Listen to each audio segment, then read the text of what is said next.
All right, well, good evening, everyone, and welcome to our book talk. I'm Dr. Felicia Durden, and it's my pleasure tonight for us to discuss Terry McMillan's book, It's Not All Downhill from Here.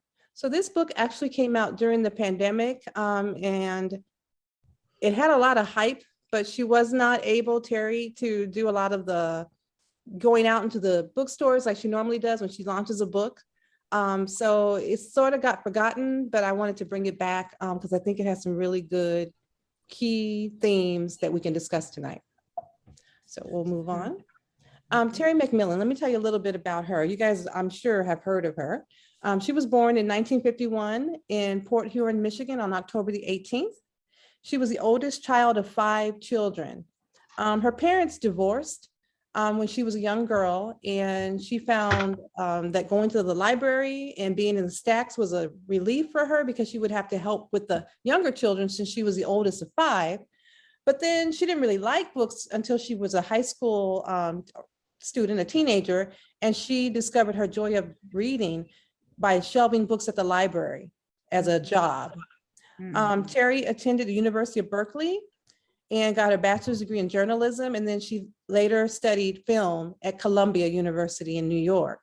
And that's important and significant because many of her books became screenplays and movies that we really have enjoyed watching over the years. Some of those books that are out there was her first book, Mama, which came out in 1987. Then she had Disappearing Acts, which came out in 1989. Waiting to Exhale, I think is one of her most famous books, and I loved it. It was based in Arizona, so we all loved the movie and the book. That was in 92. How Stella Got Her Groove Back in 96. Then she kept writing after those were big hits. A Day Late, A Dollar Short came out in 2001. The Interruption of Everything, which is a really good book, was in 2006. Getting to Happy, which was based on the end of what happened in Waiting to Exhale, came out in 2010. Who Asked You in 2013. I Almost Forgot About You in 2016. And then her latest book that we're doing now, It's Not All Downhill from Here, which came out in 2020. I love her book titles, and she is very different from, she's a contemporary writer. So she writes just easy fiction. And I thought it'd be nice to give a book like that a chance. So let's hear Terry in her own words about this book. So I'm gonna stop sharing here and we'll listen to her. It's about a 4-minute video.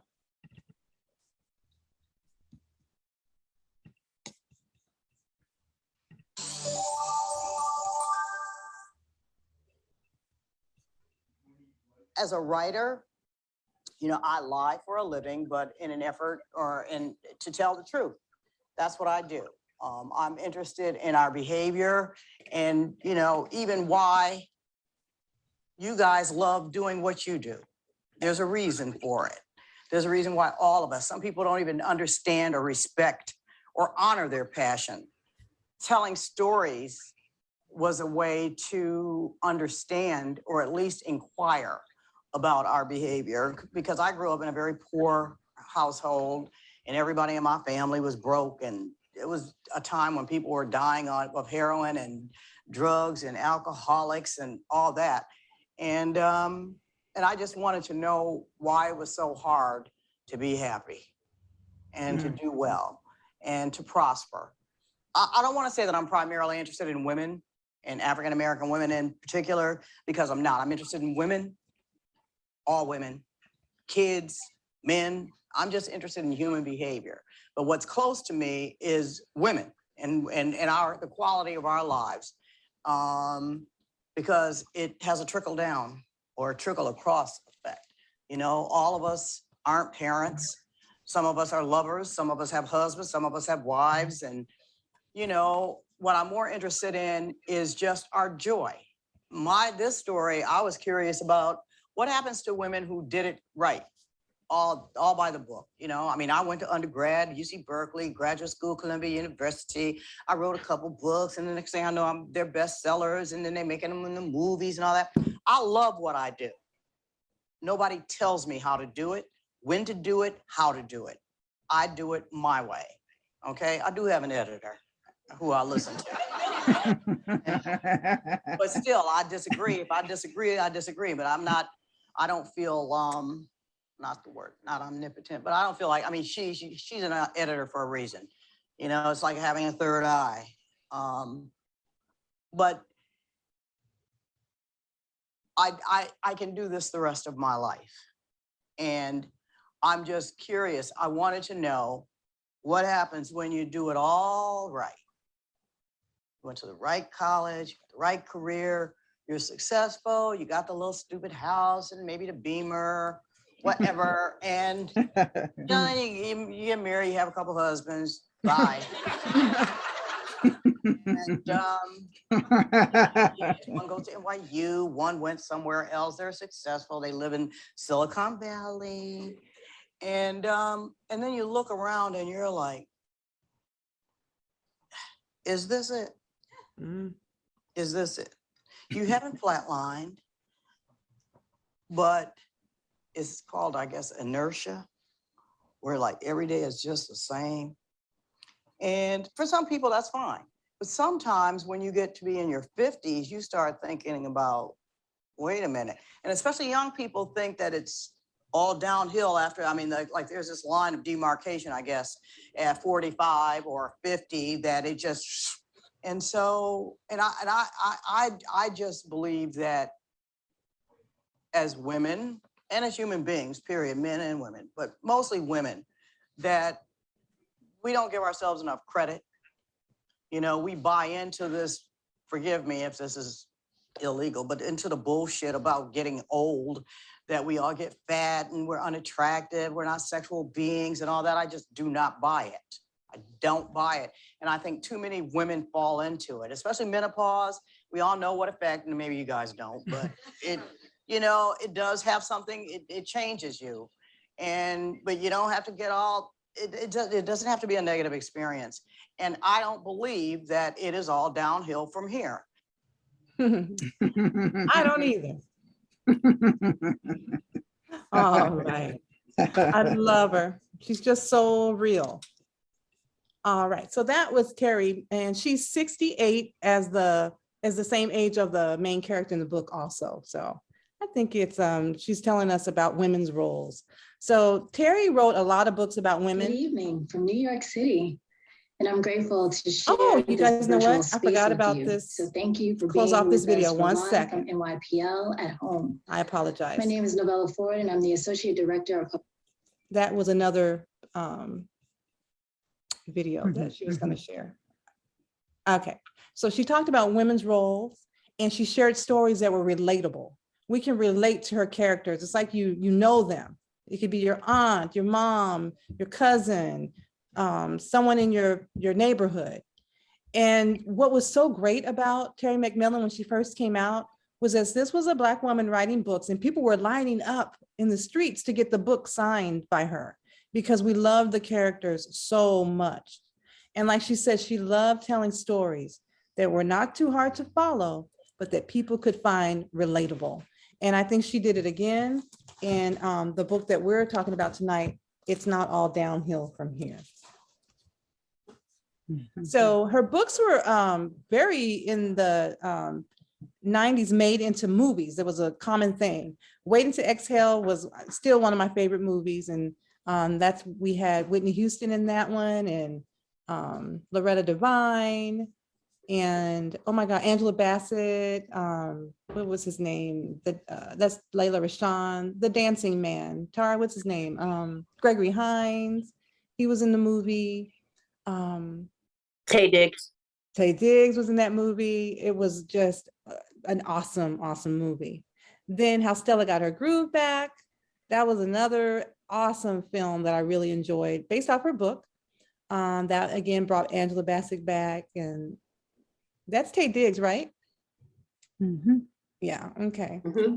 And then some of her books to movies went straight on TV or on HBO. That was like that one right there with Wesley Snipes, and that was Disappearing Acts.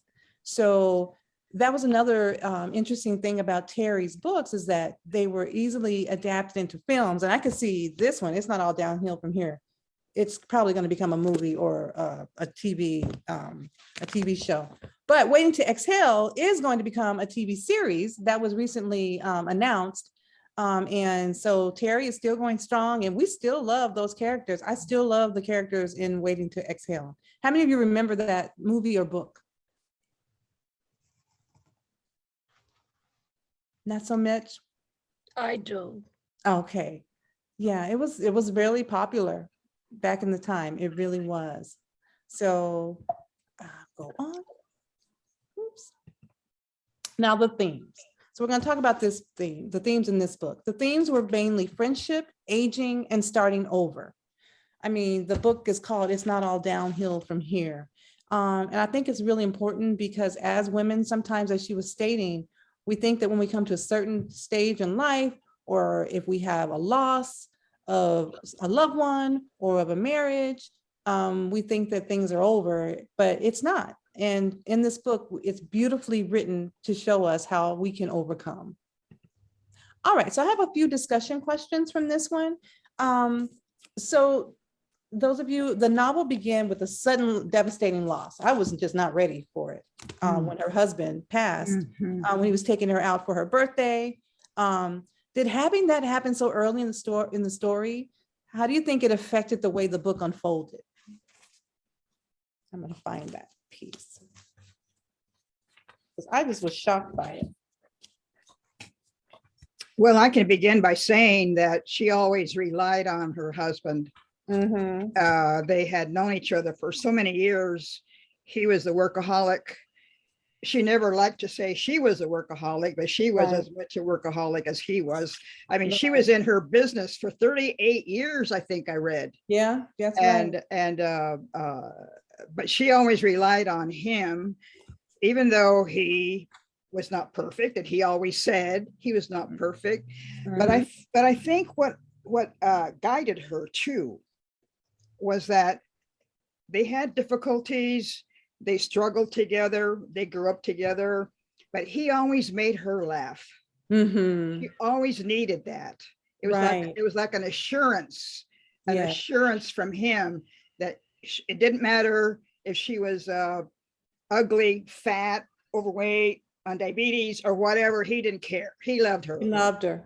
And he always made her laugh. And as long as she could laugh, she wasn't laughing at him, but she could laugh at herself at the same time.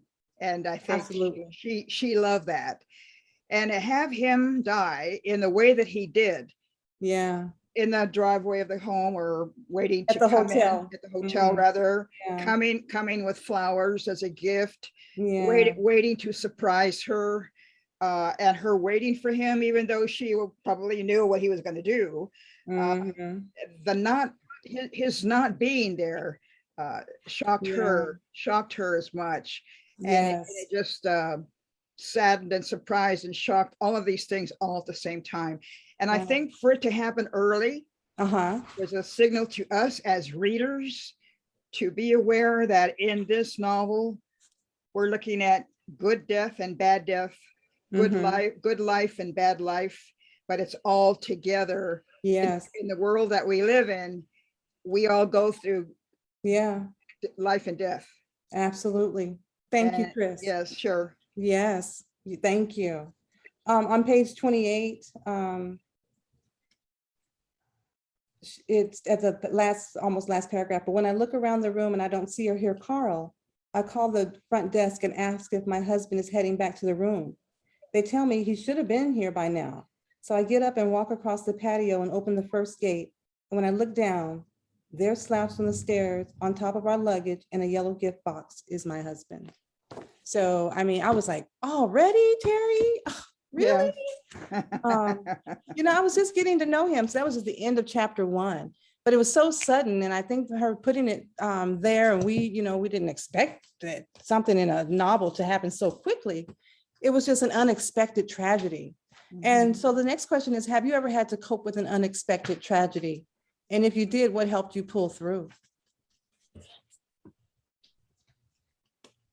And I can say I have had unexpected tragedies in my life. And just as Chris said, life is about life and death and good and bad.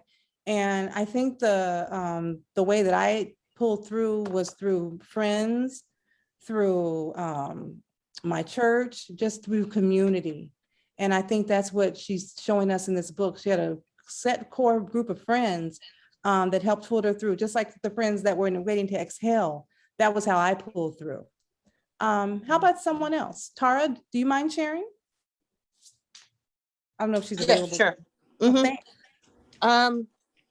I think at the beginning of this, one of the biggest transitions of my life, when I left home to live from Phoenix to live in the East Coast, at the biggest transition and tragedy is when my father died suddenly of an aneurysm. So it was almost like I'm leaving home for the first time. I've graduated college, high point, low point. 2 months later, my father dies at the age of 48. It changed me in ways that I probably am still discovering, and shaped who I was or who I've become, for sure, for sure. Absolutely. And what helped pull you through? Yeah, I think it was friends who reminded me to continue to laugh and continue to pursue my goals, and my family at a time when I could have said, you know what? That's it for me. No East Coast. I've got to go home and mourn and grieve. I'm going to go be sad at home. And my mom did not insist that I do that. Instead, she's fully supported that I continue to pursue my goals and still grieve, of course. But don't think that the solution to your grief had to be to come and take care of her. That's what she made clear to me. And I do appreciate that, because being away from home made me the person that I am today. Absolutely. Yeah, the independence and all. Absolutely. Thank you. Appreciate that. Anyone else? I know that we've all dealt with these things, but Terry did a really nice job, I think, in this story, sharing with us the way Laretha dealt with it, and she and her friends, because they all had things that happened in the book. Okay, next. Terry explores how relationships with family members can often be difficult and complex. She did not get along with her daughter. She had a son who lived in Japan, and they got along very well. How about you guys? Any similar stressors in your life or any relation to the book that you'd like to share? But how relationships with our family members, that can be difficult. The people you love the most are often the ones who hurt you the most. And how would you, she did a really good job, and the beauty thing is that Laretha was able to build these bridges back, but she really talked a lot about relationships. She's really good with writing about relationships, but how can that difficulty be so complex, and why? I think it's very complex because as the mother, I always felt that what I had to say was the right thing to say. And if I had to give out advice for family difficulties, I was going to give it from my point of view and try to make it stick. Yes. I've had, just recently, I had a very family difficulty with my daughter, which I never believed that my daughter had that kind of behavior, that she would ever be against her mother in any way and not accept her as her mother. I thought the things that she did to me was that she was not accepting me as mother. So we didn't see eye to eye on that. Wow. Yes. Yes. That is complex. And you're right. It's sometimes really hard to get through something like that. But yeah, it's really difficult. It's very it's a stressor. It's a stressor. Thank you for sharing that. Anyone else? I want to share two things. When my mother was going through her stages of dementia, and which led to Alzheimer's, my father and I did not get along because he insisted that only he could take care of her. He didn't want me to interfere.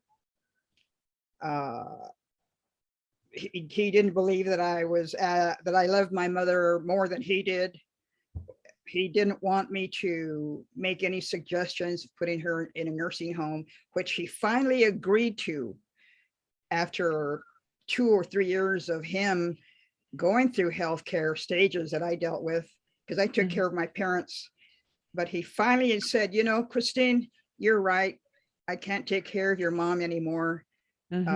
Let's find what we can do with access and put your mom in a home because I'm tired. So in that period before mom went into a nursing home, my dad and I were constantly bickering about taking care of mom, my mother. And he was so stubborn. He got so mad at me. I had never seen my dad mad at anyone as much as he got mad at me. But it didn't bother me because I understood why he was angry. It was because he could no longer take care of my mother. So on the one hand, I saw my father angry. On the other hand, my mother kind of understood what was happening. But the one thing I saw as my mother progressed in her stages of Alzheimer's, she did not become violent or angry or mad at anyone, but she kind of understood what was happening.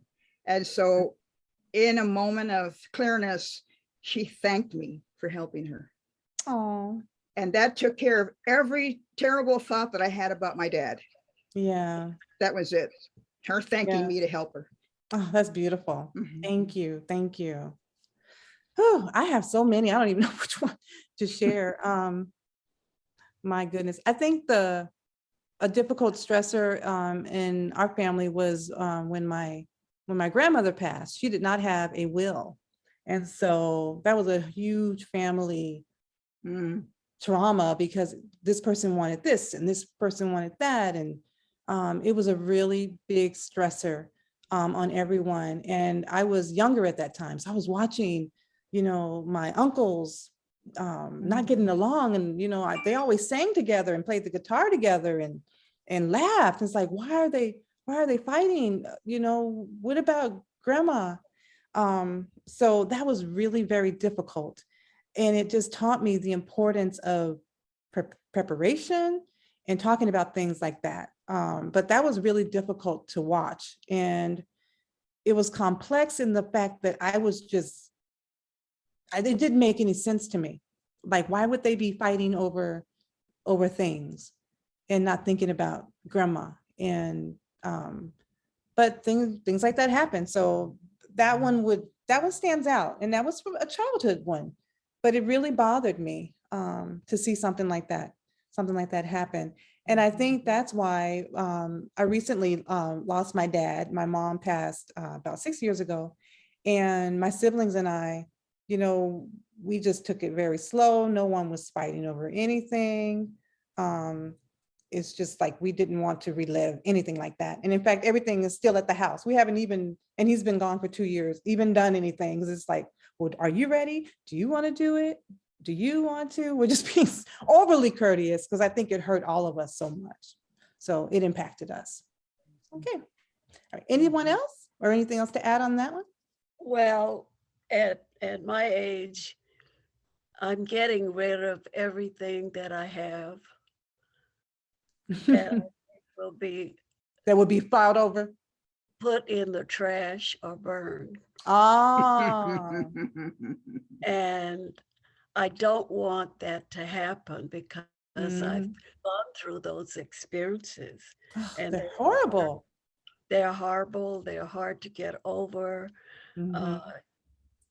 I remember my aunt had property. She had a beautiful property. She had everything growing on it. And just recently, I went by that property and I just started to gurgitate. It was so hurting because there was nothing on that property. Everything had been cleaned off. Oh my goodness. And it was so sad because at the times that I'd gone there, everything was big fat tomatoes growing in the Oh, garden yeah, the garden, uh-huh. and apricots on the tree, strawberries. I mean, there was everything. Yeah. But the fact was that she did not choose to use the family to have that kind of thing. Mm-hmm. So that's my thing is that Yeah, all of us should really prepare absolutely. to You're let right. to let our family know that this is not important for me when I'm gone. Right. And Thank, I'm never yeah, going to use it now. right. The box is full of stuff that I need to throw away. The clothing that I have right now, I need to get rid of them. I don't Mhm. need them. I will never need them. Mhm. Mhm. So Yeah. I'm preparing, hopefully I'm preparing my children to let all of that go and go on and try to live their lives as peaceful and comfortable as they can. You're right. Because people take Because years to get over that stuff. And sometimes they don't get over it. they don't. Mm-hmm. I Mm-hmm. know that the family that I was just discussing, every one of them died with a hatred against each other. Oh, yeah. You don't want Every that. one of them. Mm-hmm. It was a And huge one. Yeah. That's why I still remember it. Mm-hmm. It was really bad. it's very vexing to have It that. is. It is. And many, Oh, did Miss Ruth freeze? Or did I freeze? No, I can hear you. I I can't hear can't, Miss Ruth. I cannot hear Ruth. Oh, Miss Ruth, you froze for a minute. She's back. I'm not sure. Mhm. Okay. Well, thank you. We'll move on. Um, the book is called It's Not All Downhill from Here. And society has trained us to think that life stops after a certain age, that that's it. But the characters in Macmillan's book, they don't fit that mold. How did you guys find this group of women? Were they inspiring to you? What did you think about them continuing to live their life to the fullest? They found love again. Laretha even opened another business. I thought that was really neat. She had it on, well, not, well, she grand reopened, I'm sorry, in chapter 30. On page 325, she had her grand reopening of the new location of her House of Beauty and Glamour. How did that inspire you? How they continued their lives, if they truly believed it wasn't all downhill from here. And that came from their friend who passed, who wrote that in the letter when she sent them on the cruise, that she wanted them to continue to enjoy life because it's not all downhill from here. What are you guys' thoughts on that? I thought her friends were full of life. I Mhm. thought her friends were loving with each other, but at the same time teasing each other because they knew each other so well. Yeah. That her friends were funny. Her friends were important to each other. Her friends were her friends for so long. They were honest with each other. They could do whatever they wanted with each other, cruise, shop, talk about men and sex and so forth. Mhm. It's like those of us probably will have our own circle of friends who we gather with. Yeah. But I thought that the author and the writer really showed us as readers the importance of having friends. Yes. And it didn't matter age, color, gender. I mean, we need We need friends. each other. We We need each do. other. And more importantly, they need us. Yes. Yes. She did a beautiful job of showing Yeah. us that. Yes. Thank you. Yes. I feel that friends, most of my friends have gone on, Mhm. and I Mhm. miss them so much. Yes. Because when I get ready to discuss something, I look for them and they're not there. Yeah. Yeah. Yes. Friends are very important in our lives. Aren't they though? Oh, they Especially are. They are. I thought it was quite unique that her mother, as she was aging, knew that she was in her own nursing home environment. Yeah. But at the same time, she wanted her daughter to know that she was still a living person. So on her own, she thought of this idea of writing her letters.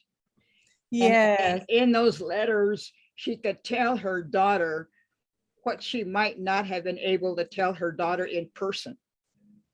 But at the same time, she may not have thought of telling her daughter these kinds of things, except at the time when she was writing a letter.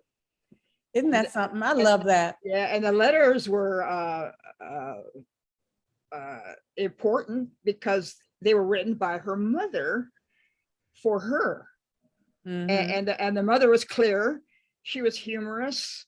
She was giving her advice. She was one of my favorite characters. Yeah, it was Mhm. her mother. It was wonderful with those letters. And I thought it was hilarious that she wanted her daughter to buy her stamps so that she could send her You could those send the letters. letters. Isn't that funny? Yeah. I loved it. I loved it. Now you think about today, who goes and buys stamps? I do still. Well, I do too, but who writes letters, right? Mhm, I know. Maybe a card. I Yeah, send cards. yeah, Mhm. yeah, Yeah. yeah. That's true. But I thought the letter writing was quite a good I like that. technique, a good technique to get to know the mother. The I loved it. relationship with her daughter. I Yeah, loved it. I loved it. yeah. I yeah. think Tara? that Oh, think- sorry. Miss- I think that I write every day, and I would love for my children to. Right. Yes. To write you back? I think she's freezing. Mm, Yeah. mhm. That's wonderful. Tara, how about you? Of a letter, but it is not. Oh, now I can hear you again. You can hear me? Yeah, you were going in and out. So you were saying you want your kids to write to you. No, I want them to read To my read what writing you're written. Oh, okay. because I write every day. Oh, yeah. That's And- awesome. And they are subjects pertaining to life as they are going through it. And we are going through it. So Miss I Ruth, think- this is probably a book. So I'm gonna have to get those letters. You have to publish this book. Okay. It is a book, and I write.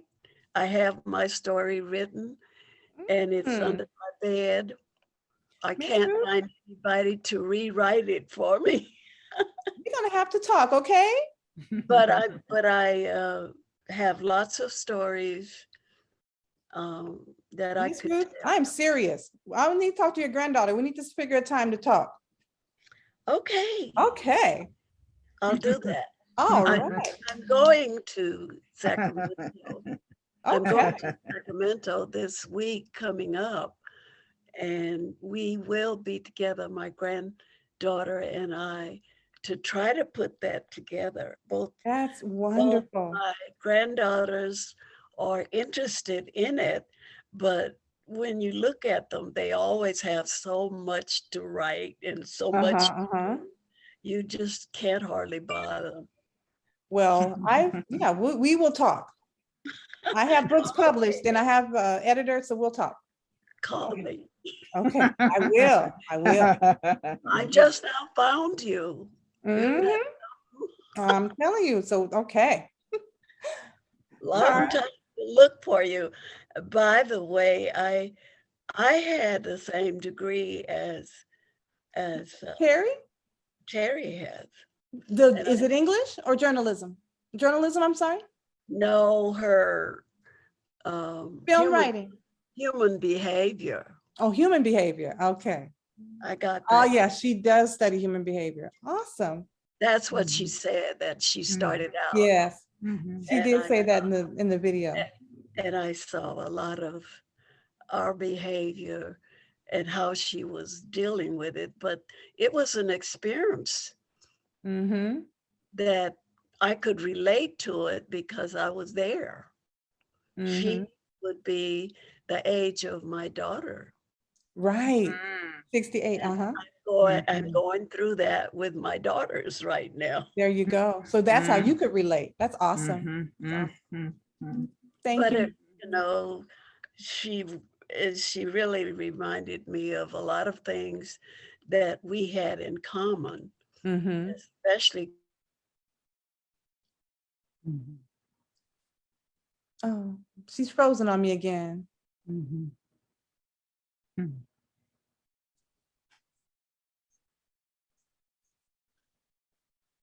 Can you guys hear Miss Ruth? No. Oh, okay. I don't know what that is. Thank you, Miss Ruth. I don't know, it's freezing a little bit. Tara, I want to give you a chance to share some. Oh, an interesting, oh, is that Miss Ruth?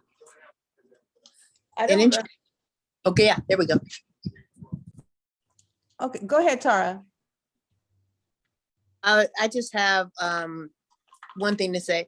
It's very important to me that I document, and I always think about it. I need to do more action towards it.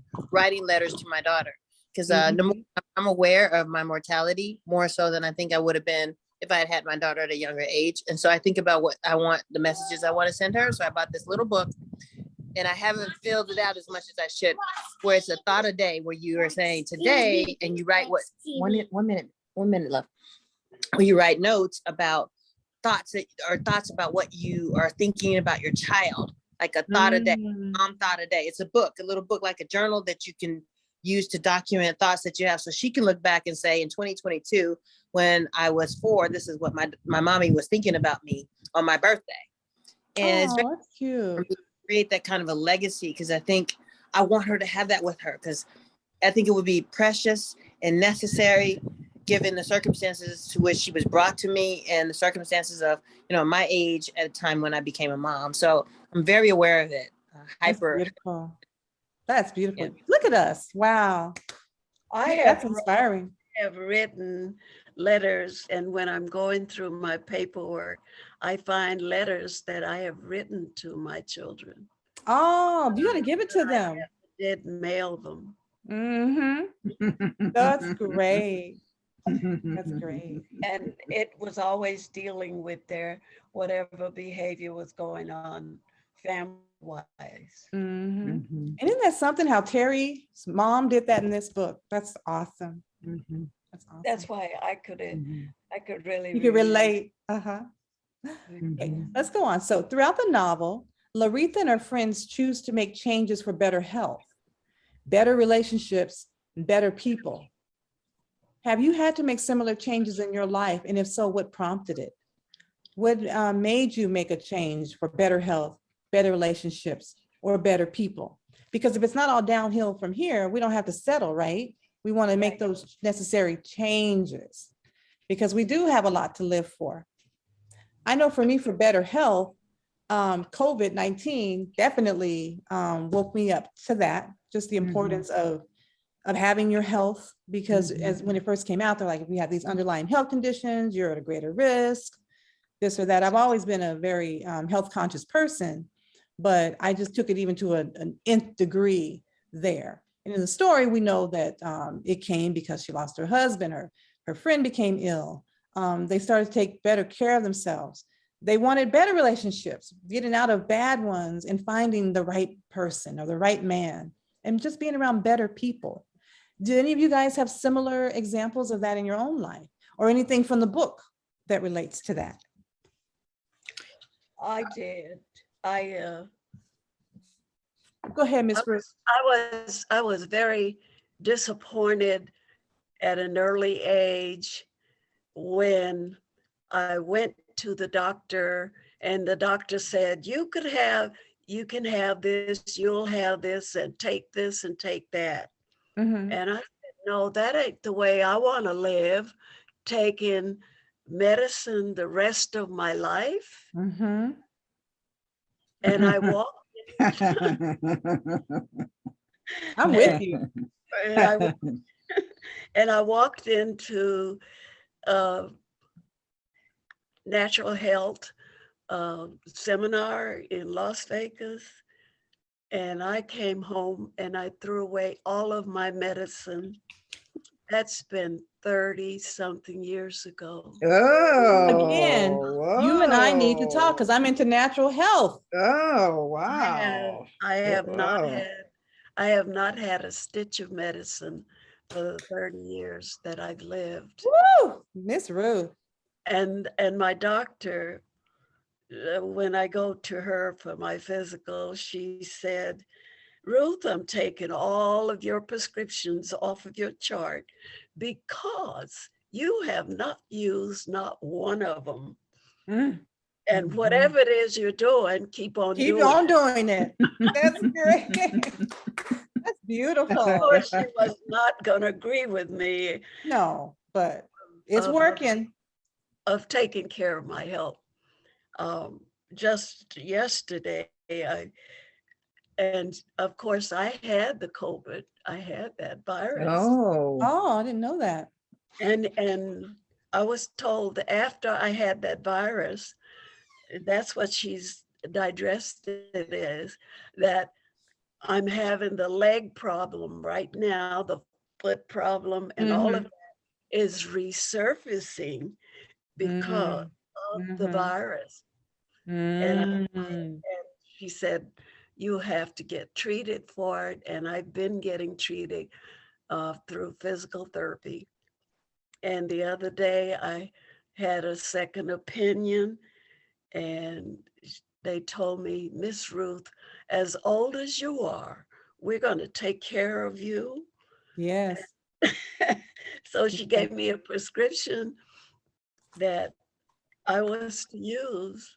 And I actually believe that it is working. That's wonderful. That is And it's wonderful. not medicine, really. I don't take it. I rub in it. Just an ointment. That's an inspiration. Taking care of your health, making better health choices. And I try to teach my children to do that. Me too. Because I learned that if you have a clean system by the age of 50, and if it's not clean, then all of the other diseases that is the surface that you are inherited from wherever will surface, and it will cause you difficulty. They will flare up more often, or sometimes you don't get rid of them. You're right. Yes. So you have to have a concern about your health, and you need to start really early. Right. Thinking about it. Not making this a last minute. How am I going to stay well? Right, right, right. I love that she wrote about that in here because mainly African Americans are going to read this book and we haven't always been the best at thinking about our health. Minorities in general, we don't always have insurance. We don't always have this or that. But I love that she put that in this book and that these women were able to take care of themselves. That was awesome, awesome. I thought it was also important, Professor, that Laretha's health problems are so much of a concern for her that she knew what her doctor was telling her. Right. And she knew that her doctor was giving her good advice, but she was so stubborn about taking it or not taking it. But she thought that she could manage her diabetes on her own. She was good at it and she wasn't good at it. It was a diabetes that was on her mind constantly, until she finally learned on her own that she had to do something about her numbers, as she called them, and her doctor on her all the time.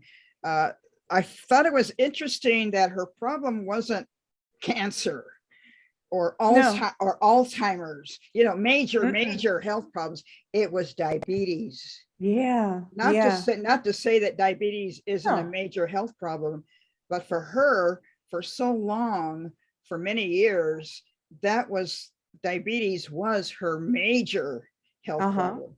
And did you notice the part where her mom had it but never told her? She never told them that she, right. Yeah. And so she learned on her own about healthcare and food and what to eat, what not to eat, and even resisting the things that she wanted to eat and talking about hamburgers all the time and French fries. But I, Exactly. but I thought it was diabetes that was the main health problem. And we all have to be aware of that. Absolutely. Yeah. Well, Absolutely. that was one of the things that the doctor told me, that Oh, I would be borderline diabetics, but it never did show never up. did show up. Mm, Thank God. Wow. My blood test never showed up, mhm, diabetes. mm. Once in a while, I would have, because I was overeating, I've had high blood, not high blood pressure, but I've had the other one. What is it? I know. Hypertension, you mean high blood pressure? No, not high blood pressure. No, I can't. I know what she's saying, but I can't remember. High blood sugar, maybe. Mm. Mhm. Oh, and I can't hear her now.